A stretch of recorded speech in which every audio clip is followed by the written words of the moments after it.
বর্তমান ফেসবুকের টাইম লাইনে ঢুকলেই দেখা যাচ্ছে একজন ইসলামী রাজনৈতিক দলের কর্মী হয়ে আরেকজন ইসলামিক রাজনৈতিক দলের কর্মী বা তাদের নেতাদেরকে নিয়ে বিভিন্ন ধরনের সমালোচনা কুৎসা রটনা করতেছে। ভাই, আপনি কি আদর্শিক রাজনীতি করেন? আপনি যদি ইসলামী রাজনীতি করে থাকেন তাহলে আপনার ইসলামী রাজনীতি, আপনার আদর্শিক রাজনীতি কি এটা আপনাকে শিখায় যে আরেকজন ইসলামী রাজনৈতিক দলের কর্মী বা তাদের ব্যক্তিদেরকে নিয়ে, তাদের নেতাদেরকে নিয়ে কুৎসা রটনা করা? দিন শেষে আপনি কাকে নিয়ে কাদা ছোড়াছুড়ি করছেন? নিজেদের ভিতরেই তো ঝগড়া বিবাদ কাদা ছোড়াছুড়ি করছেন। শোনেন, যতদিন পর্যন্ত ঐক্যে না আসতে পারবেন ততদিন পর্যন্ত ইসলামী রাজনীতি করে কেউ সফল হতে পারবে না। ইসলামী রাজনীতিকে যদি আপনার একটা পর্যায়ে নিয়ে আসতে হয়, অবশ্যই কাদা ছোড়াছুড়ি বন্ধ করতে হবে।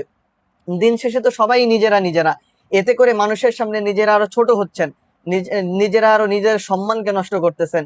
কেউ এটা করে আজ পর্যন্ত দেখা যায়নি যে অপর একজন রাজনৈতিক দলের ব্যক্তিকে নিয়ে একটা পোস্ট মেরে দিছেন, আপনারা কেউ প্রশংসায় মানে পঞ্চমুখ হয়ে গেছে। বরঞ্চ এটাই মানুষের সামনে নিজের সম্মানকে আরো নষ্ট করা, নিজেদের সম্মানকে নষ্ট করা, নিজেদের আত্মমর্যাদাকে আরো নষ্ট করা হচ্ছে। দিন শেষে এরা যদি মারা যায়, এই যে ফজলুল করিম রহমতুল্লাহ আলাইহি, শাইখুল হাদিস আল্লামা আজিজুল হক রহমতুল্লাহ আলাইহি, এরা মারা গেছে, এদেরকে নিয়ে আর কোনো কুৎসা রটনা নাই। যখন বেঁচে ছিলেন তাদেরকে নিয়ে এরকম বহুত সমালোচনা। ভাই, মারা গেলে প্রশংসা করে এর কি লাভ, যদি বেঁচে থাকতেই যদি একটু প্রশংসা তাদেরকে না করতে পারেন? আর ভুল ত্রুটি সবার আছে, কেউ ভুলের ঊর্ধ্বে না।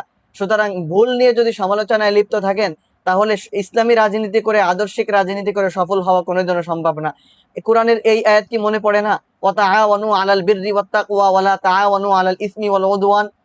গুনাহের প্রচারটা করতে পারেন, কে কি ভালো কাজটা করছে এই প্রচারটা করতে পারেন না। অথচ আল্লাহ গুনাহের প্রচার করতে নিষেধ করেছেন, ভালো কাজের প্রচার করতে বলেছেন।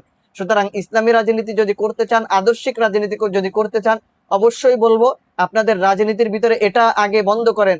অন্যের ব্যাপারে সমালোচনা করা এটা বন্ধ করেন, মানুষের প্রশংসা করা শুরু করেন। রাজনৈতিক ময়দানে অনেক উপরে উঠতে পারবেন ইনশাআল্লাহ। ধন্যবাদ। আসসালামু আলাইকুম।